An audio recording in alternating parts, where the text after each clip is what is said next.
ये स्टूडेंट्स आज group 15 elements के कंसेप्चुअल इंपॉर्टेंट क्वेश्चंस करेंगे। पहला क्वेश्चन यहाँ पर देखो, PCl5 is known but NCl5 is not known. तो यहाँ पर PCl5 हम जानते हैं, NCl5 नहीं जानते हैं। नाइट्रोजन जो है पेंटाहेलाइड्स नहीं बनाता है, इसका दूसरा फॉर्मेट हो सकता है क्वेश्चन का। यहाँ पर इसको कैसे करेंगे, सबसे पहले जो है हमें फॉस्फोरस की ग्राउंड स्टेट में इलेक्ट्रॉनिक कन्फिग्रेशन देखनी है। 3s2 3p3, ठीक है। 3d ऑर्बिटल्स यहाँ पर वेकेंट हैं, पर एक्साइट करने के बाद इलेक्ट्रॉन को जो 3s में है वो 3d में लाया जा सकता है। तो यहाँ पर 5 हाफ फिल्ड ऑर्बिटल्स जो बनेंगे वो 5 half filled orbitals 5 chlorine atoms के साथ में यहाँ पर हाइब्रिडाइज हो सकते हैं, हाइब्रिडाइजेशन sp3d शो कर सकते हैं, ठीक है। लेकिन जब हम NCl5 को देखें तो नाइट्रोजन जो है ग्राउंड स्टेट में इलेक्ट्रॉनिक कन्फिग्रेशन क्या शो करता है स्टूडेंट्स, ग्राउंड स्टेट में नाइट्रोजन की इलेक्ट्रॉनिक कन्फिग्रेशन है 2s2 2p3। यहाँ पर ये 2s का इलेक्ट्रॉन एक्साइट नहीं किया जा सकता हायर लेवल्स के अंदर, because it is thermodynamically unfavourable reaction. यहाँ पर इसको एक्साइट क्यों नहीं किया जा रहा है, क्योंकि जितना एनर्जी हमें यहाँ पर एक्साइट करने के लिए चाहिए वो एनर्जी बहुत ज़्यादा है in comparison to energy generated during the formation of 2 new chlorine bonds. जो यहाँ पर हमें 2 नए क्लोरीन बॉन्ड्स बनाने हैं, बनाने के बाद जो एनर्जी जनरेट होगी वो एनर्जी बहुत कम है in comparison to energy needed for the excitation of this 2s electron to higher orbital. 2s के इस इलेक्ट्रॉन को हायर ऑर्बिटल में एक्साइट करने के लिए एनर्जी रिक्वायरमेंट बहुत ज़्यादा है, थर्मोडायनेमिकली अनफेवरेबल प्रोसेस है, इसी वजह से NCl5 यहाँ पर नहीं बन पाएगा। तो ये है हमारा पहला क्वेश्चन। सेकेंड क्वेश्चन देखिए यहाँ पर, सेकेंड है स्टूडेंट्स हमारे पास में यहाँ पर, explain the difference between covalency and oxidation state in N2O5। N2O5 की हमें यहाँ पर कोवलेंसी और ऑक्सीडेशन स्टेट के अंदर डिफरेंस एक्सप्लेन करना है, ठीक है।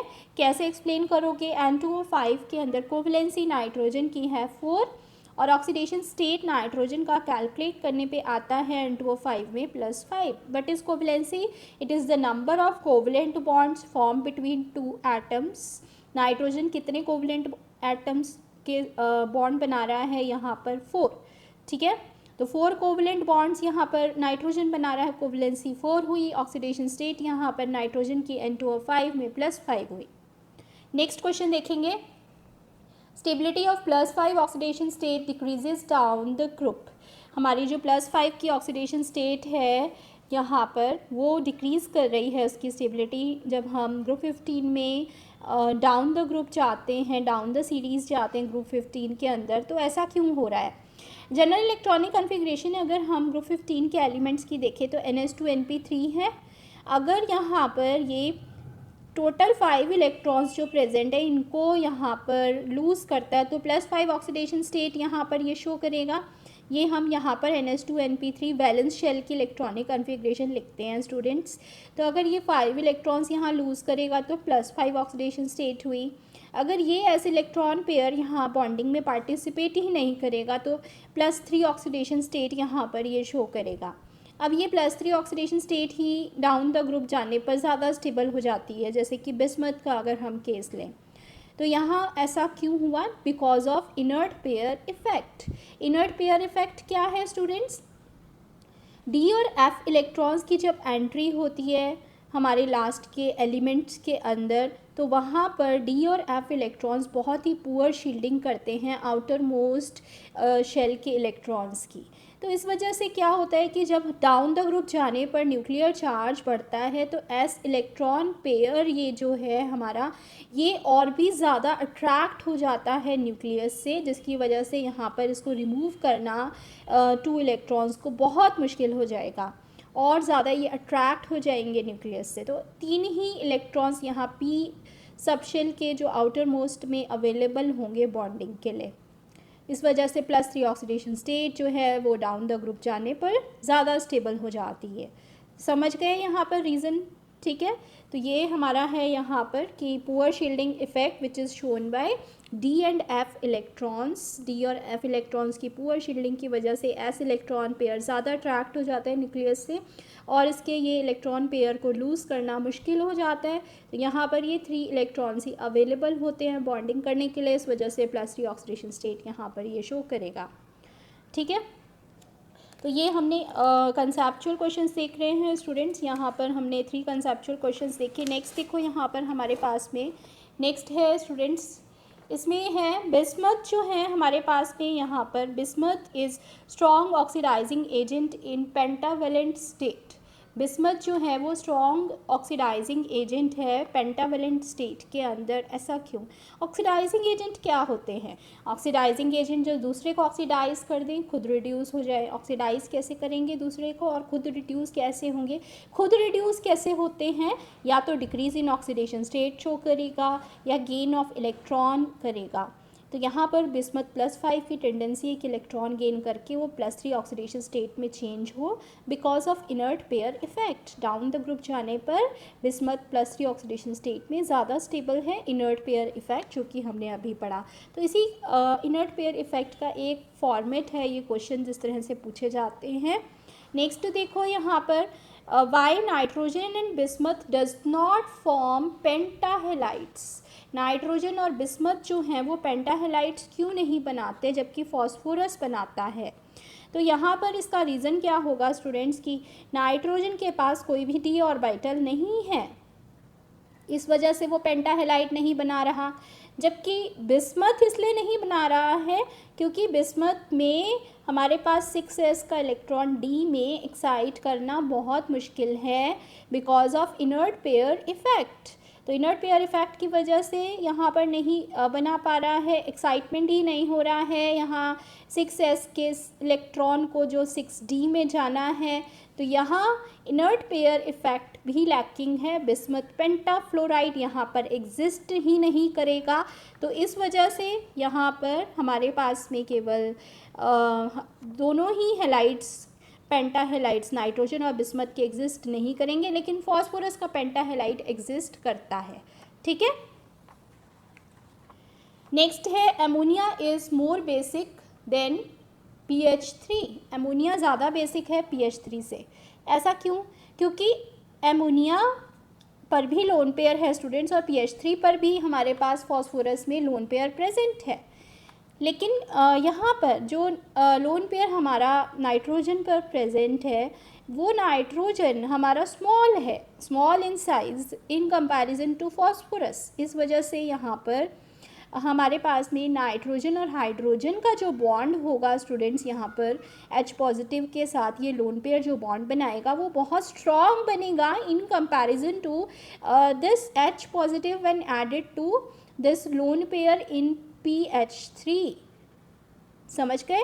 तो यहाँ पर नाइट्रोजन हाइड्रोजन का जो बॉन्ड बनेगा लोन पेयर के साथ में, लोन पेयर यहाँ डोनेट किया जा सकता है H पॉजिटिव को, तो इससे यहाँ पर एक बॉन्ड फॉर्मेशन होगी, वो स्ट्रॉन्ग होगी क्योंकि नाइट्रोजन जो है वो यहाँ स्मॉलर इन साइज़ है, स्ट्रॉन्ग बॉन्ड फॉर्मेशन होगी। इसी वजह से अमोनिया की क्या टेंडेंसी है कि इस लोन पेयर को ये जल्द ही डोनेट करना चाहेगा H पॉजिटिव को rather than PH3 which has less tendency to donate the lone pair to H positive. ठीक है, नेक्स्ट देखेंगे। नेक्स्ट है हमारे पास में क्वेश्चन स्टूडेंट्स की nitrogen forms hydrogen bonding. Nitrogen जो है वो हाइड्रोजन बॉन्डिंग शो करता है जबकि क्लोरीन नहीं, जबकि दोनों की इलेक्ट्रोनेगेटिविटी सेम है। तो ऐसा क्यों हो रहा है? Because of the bigger size of chlorine as compare to nitrogen. Nitrogen के कंपैरिजन में क्लोरीन का साइज़ बहुत बड़ा है। तो नाइट्रोजन का साइज़ अगर कम है तो वहाँ electron density per unit volume क्या होगा? नाइट्रोजन पर हायर होगा। ठीक है, जब इलेक्ट्रॉन डेंसिटी वहाँ पर ज़्यादा होगी पर यूनिट वॉल्यूम में, तो इस वजह से वहाँ पर हाइड्रोजन बॉन्डिंग नाइट्रोजन शो कर रहा है और क्लोरीन नहीं शो कर रहा है। नेक्स्ट क्वेश्चन बहुत ज़्यादा इम्पॉर्टेंट है स्टूडेंट्स, ये क्वेश्चन डायपोल मोमेंट का क्वेश्चन है और बहुत ही ज़्यादा इम्पॉर्टेंट है। यहाँ पर ये क्वेश्चन देखो, इस क्वेश्चन के अंदर हमें क्या पूछा है कि डायपोल मोमेंट जो है वो NF3 मॉलिक्यूल का 0.24 डिबाई है, जबकि NH3 का 1.46 डिबाई है। What is the reason? यहाँ पर रीज़न क्या है इसका?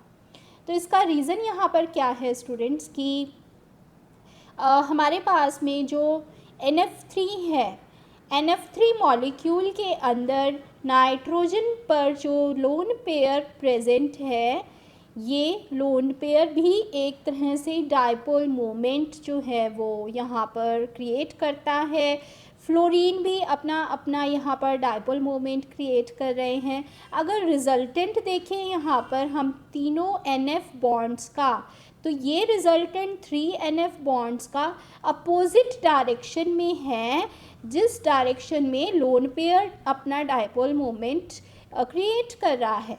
ठीक है, अपोजिट डायरेक्शन में होने की वजह से यहाँ पर क्या होगा कि डायपोल मोमेंट की वैल्यू कम हो जाएगी, क्योंकि इस नाइट्रोजन और फ्लोरीन में फ्लोरीन ज़्यादा इलेक्ट्रोनेगेटिव है, तो यहाँ पर डायपोल मोमेंट का जो रिजल्टेंट हमने वेक्टर शो किया उसकी डायरेक्शन किस तरफ दिखाएंगे?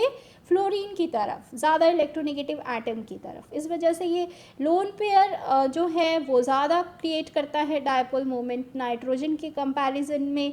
तो अपोजिट डायरेक्शन में होने की वजह से यहाँ पर ये एक दूसरे के डायपोल मोमेंट की वैल्यू को कैंसिल कर रहा है काफ़ी हद तक, जिससे ओवरऑल डायपोल मोमेंट का वैल्यू कम रह गया 0.24 डिबाई। जबकि NH3 के अंदर बिल्कुल अपोजिट हो रहा है, यहाँ पर NH बॉन्ड्स प्रेजेंट है, नाइट्रोजन ज़्यादा इलेक्ट्रोनेगेटिव है, तो हाइड्रोजन यहाँ पर कम इलेक्ट्रोनेगेटिव है, वो अपना रिजल्टेंट डायपोल जो है नाइट्रोजन की तरफ शो करेगा। 3 रिजल्टेंट डायपोल्स जो हैं वो नाइट्रोजन की तरफ यहाँ पर ऐड कर रहे हैं लोन पेयर के डायपोल मोमेंट में। ठीक है, यहाँ पे एडअप हो रहा है, resultant of 3 NH bond is adding to the dipole moment of lone pair, whereas in NF3 resultant of 3 NF bonds opposes the dipole moment of lone pair। Dipole moment of lone pair के opposite है। बस यही फ़र्क की वजह से यहाँ पर डायपोल मोमेंट की वैल्यूज़ NH3 में 1.46 डिबाई हायर है और NF3 में 0.24 डिबाई है। बहुत अच्छा क्वेश्चन, बहुत ही बढ़िया क्वेश्चन है और बहुत बार पूछा जाता है यहाँ पर ग्रुप 15 एलिमेंट के टॉपिक से। ठीक है, नेक्स्ट क्वेश्चन देखें यहाँ पर। नेक्स्ट है हमारे पास में स्टूडेंट्स यहाँ पर phosphorus shows greater tendency for catenation than nitrogen. Phosphorus जो है वो ज़्यादा टेंडेंसी शो करता है कैटिनेशन के लिए नाइट्रोजन के कंपैरिजन में। ऐसा क्यों हो रहा है? क्योंकि नाइट्रोजन नाइट्रोजन बॉन्ड बहुत वीक है ड्यू टू स्मॉलर सिंगल, यहाँ पर जो नाइट्रोजन नाइट्रोजन के बीच में जो बॉन्ड बना है वो सिंगल बॉन्ड बना है और नाइट्रोजन का साइज़ भी बहुत स्मॉल है। स्मॉल साइज़ नाइट्रोजन के जो लोन पेयर्स हैं यहाँ पर, वो वहाँ लोन पेयर ऑफ इलेक्ट्रॉन्स एक दूसरे को रिपेल कर रहे हैं। ठीक है, lone pair of electrons on 2 nitrogen atom repel the bond pair of nitrogen nitrogen bond pair. यहाँ पर हमारे पास में रिपल्शंस खुद ही नाइट्रोजन के मॉलिक्यूल में इतनी ज़्यादा है कि नाइट्रोजन नाइट्रोजन का सिंगल बॉन्ड यहाँ पर बहुत वीक बनता है। इस वजह से ये कैटिनेशन शो नहीं करता। फॉस्फोरस का साइज़ बड़ा है, वहाँ पर हमारे जो रिपल्शंस होंगे लोन पेयर और बॉन्ड पेयर के वो कम होंगे। इस वजह से फॉस्फोरस का जो बॉन्ड बनेगा वो स्ट्रॉन्गर बनेगा। इसी को बोलते हैं catenation. Catenation is the self linking property of an atom. समझ गए? नेक्स्ट क्वेश्चन देखो यहाँ पर, एमोनिया। एमोनिया बहुत ही अच्छा लिगेंड है कोऑर्डिनेशन कॉम्प्लेक्सेस बनाने के लिए। कोऑर्डिनेशन कंपाउंड्स पढ़ेंगे हम नेक्स्ट टॉपिक में नेक्स्ट चैप्टर के अंदर। तो वहाँ पर पढ़ेंगे कि एमोनिया जो है स्टूडेंट्स, एमोनिया के अंदर लोन पेयर प्रेजेंट है। जबकि अगर हम कुछ ट्रांजिशन मेटल्स देखें तो ट्रांजिशन मेटल्स के पास वेकेंट डी ऑर्बिटल्स होते हैं, लिगेंड के पास लोन पेयर है। तो ये लोन पेयर अपना डोनेट कर सकता है ट्रांजिशन मेटल को उनके एम्प्टी डी ऑर्बिटल्स के अंदर, जिससे वहाँ पर बन जाते हैं कोऑर्डिनेशन कॉम्प्लेक्सेस। तो यहाँ पर दो तरह से क्वेश्चन आ सकता है स्टूडेंट्स के एमोनिया यहाँ पर लिगेंड की तरह एक्ट क्यों करता है, या गुड कॉम्प्लेक्सेस जो है वो क्यों बनाता है, गुड कॉम्प्लेक्सिंग एजेंट क्यों है, इसको एक्सप्लेन करें तो वही इसका यहाँ पर रीज़न होगा। एमोनिया का लोन पेयर जो है वो बहुत ही अच्छा लिगेंड है, कंबाइन करता है ट्रांजिशन मेटल के कैटायंस के साथ में और कोऑर्डिनेशन कॉम्प्लेक्सेस बनाता है। नेक्स्ट देखो यहाँ पर है N2O5 is more acidic then N2O3। ऐसा यहाँ पर क्वेश्चन जो है दो तरीके से स्टूडेंट्स यहाँ पर इसको एक्सप्लेन किया जा सकता है। बहुत ही इंपॉर्टेंट क्वेश्चन है ये, N2O5 और N2O3 की एसिडिटी को आपस में कंपेयर करना है। तो ध्यान से देखो इस क्वेश्चन को। इस क्वेश्चन के अंदर स्टूडेंट्स हमारे पास में अगर ऑक्सीडेशन स्टेट नाइट्रोजन की देखें N2O5 में, तो यहाँ N2O5 में नाइट्रोजन की ऑक्सीडेशन स्टेट है +5, जबकि N2O3 में ऑक्सीडेशन स्टेट नाइट्रोजन की है +3। N2O5 can accept the electrons more readily. ठीक है, ये तो हमें यहाँ पर सिंपल सिर्फ ऑक्सीडेशन स्टेट से ही समझ में आ गया। अगर ज़्यादा ऑक्सीडेशन स्टेट पॉजिटिव में है तो वो इलेक्ट्रॉन्स गेन करने की कैपेसिटी ज़्यादा है उसकी, तो अगर इलेक्ट्रॉन्स जो है वो एक्सेप्ट ज़्यादा जल्दी करेगा तो यहाँ पर हमारा जो N2O5 है वो ज़्यादा एसिडिक होगा।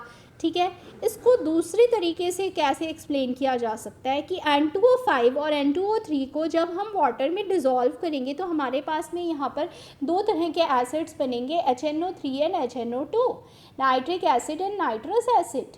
तो नाइट्रिक एसिड और नाइट्रस एसिड के अंदर यहाँ पर अगर हम इसका स्ट्रक्चर देखें तो हमारे पास में NO2 के साथ यहाँ पर OH लगा हुआ है और नाइट्रस एसिड के अंदर स्टूडेंट्स NO के साथ OH लगा हुआ है। ठीक है, और नाइट्रिक एसिड में नाइट्रोजन +5 ऑक्सीडेशन स्टेट में है, नाइट्रस एसिड में नाइट्रोजन +3 ऑक्सीडेशन स्टेट में है।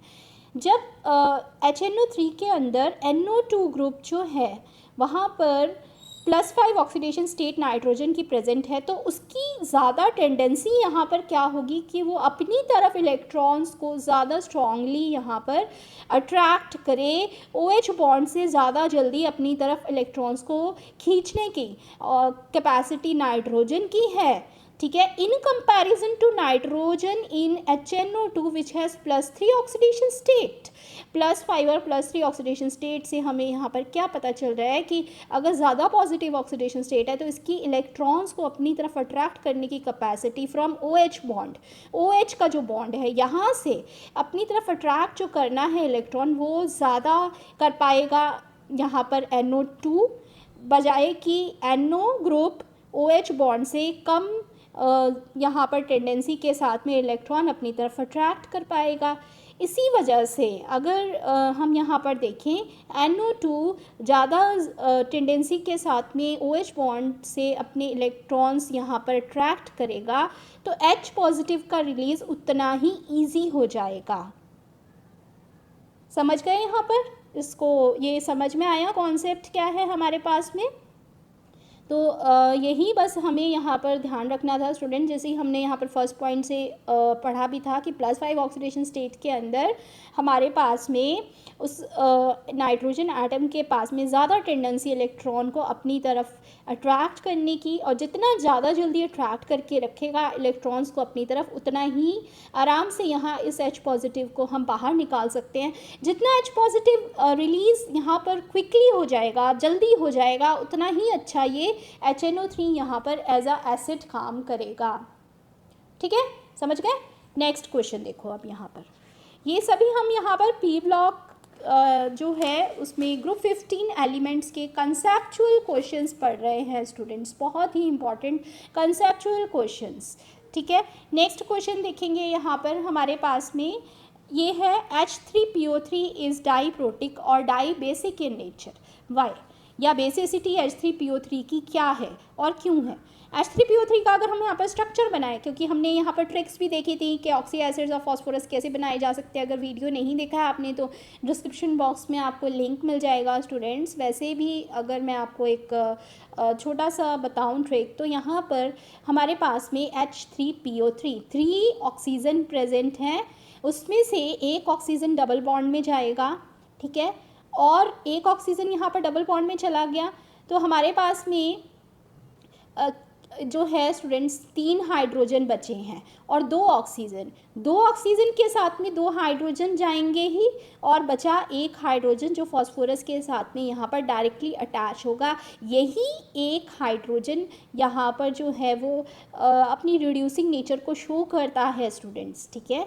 अभी हमारे पास क्वेश्चन क्या है कि ये डाईप्रोटिक नेचर या डाई बेसिक नेचर इस वजह से शो करता है क्योंकि यहाँ पर ये 2 OH बॉन्ड्स है, 2 आयनाइजेबल हाइड्रोजन एटम्स यहाँ पर OH के अंदर ही प्रेजेंट है, जो कि H यहाँ पर हमारे पास में OH से रिलीज़ किए जा सकते हैं। इसी वजह से ये डाई बेसिक एसिड कहलाएगा। डाई बेसिक एसिड का मतलब ऐसा एसिड जिसकी बेसिसिटी यहाँ पर 2 हो, ठीक है, और बेसिसिटी क्या होता है, कितने OH निगेटिव यहाँ पर ये रिलीज़ कर सकता है, ठीक है। समझ गए यहाँ पर क्वेश्चन हमारा। तो ये क्वेश्चन हमारा H3PO3 को डाईप्रोटिक क्यों कहते हैं, डाई बेसिक क्यों कहते हैं, स्ट्रक्चर से इसको एक्सप्लेन करोगे, क्योंकि 2 ionisable hydrogen atoms OH group के अंदर जो प्रेजेंट हैं ये यहाँ पर डाई बेसिक एसिड जो है उसके लिए रिस्पॉन्सिबल हैं। नेक्स्ट यहाँ पर क्वेश्चन देखें स्टूडेंट्स, नेक्स्ट है हमारे पास में हमारे जो है PCl5, इसके 5 क्लोरीन एटम्स जो हैं वो सभी सेम नहीं हैं। इसका क्या रीज़न है, इसके सेम इसलिए नहीं है स्टूडेंट्स क्योंकि यहाँ पर हमारे पास में 2 एक्शियल क्लोरीन एटम्स हैं, 3 इक्वेटोरियल क्लोरीन एटम्स होते हैं स्टूडेंट्स।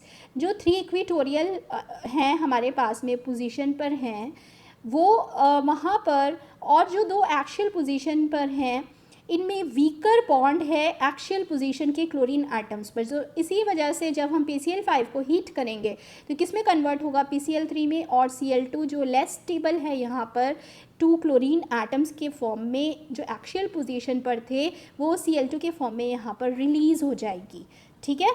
तो ये था हमारा यहाँ पर PCl5 का क्वेश्चन। और एक और इम्पॉर्टेंट क्वेश्चन यहाँ पर बनता है स्टूडेंट्स की PCl5 का जो स्ट्रक्चर है वो कैसा है। यहाँ पर solid PCl5 is ionic in nature. Draw करना आता है बहुत बार, स्ट्रक्चर PCl5 का ड्रॉ कैसे करेंगे, तो यहाँ पर हमारे पास में 2 यूनिट्स हैं students, tetrahedral as well as octahedral, ठीक है।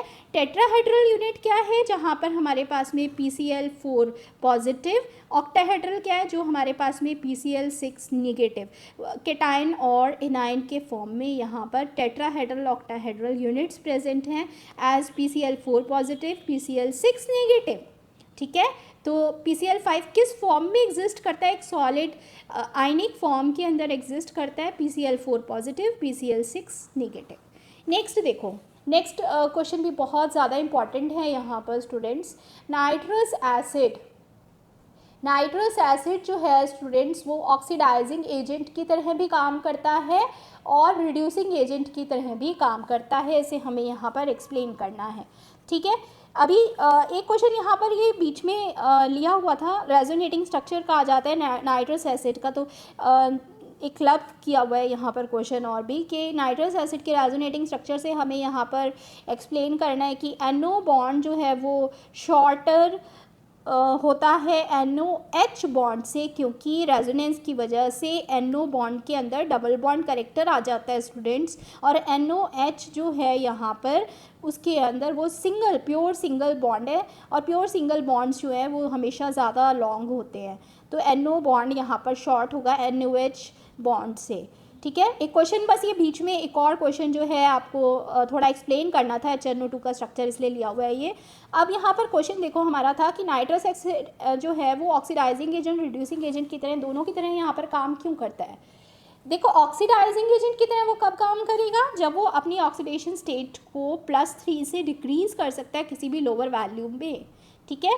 इसके लिए आप यहाँ डिस्क्रिप्शन बॉक्स में आपको ग्रुप 15 एलिमेंट्स के नाइट्रोजन कंपाउंड्स मिल जाएंगे, नाइट्रिक एसिड, नाइट्रस एसिड, वहाँ से आप पढ़ सकते हो कि ये ऐसा क्यों करता है और एग्जाम्पल्स के साथ में।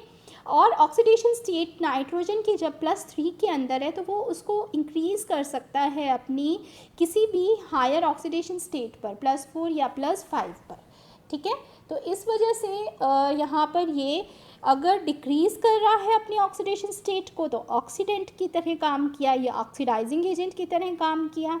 नाइट्रोजन +3 ऑक्सीडेशन स्टेट के अंदर अपनी ऑक्सीडेशन स्टेट को इंक्रीज़ कर सकता है किसी भी ऑक्सीडेशन स्टेट तक +4 या +5, तो यहाँ पर ये रिड्यूसिंग एजेंट या रिडक्टेंट की तरह काम करेगा।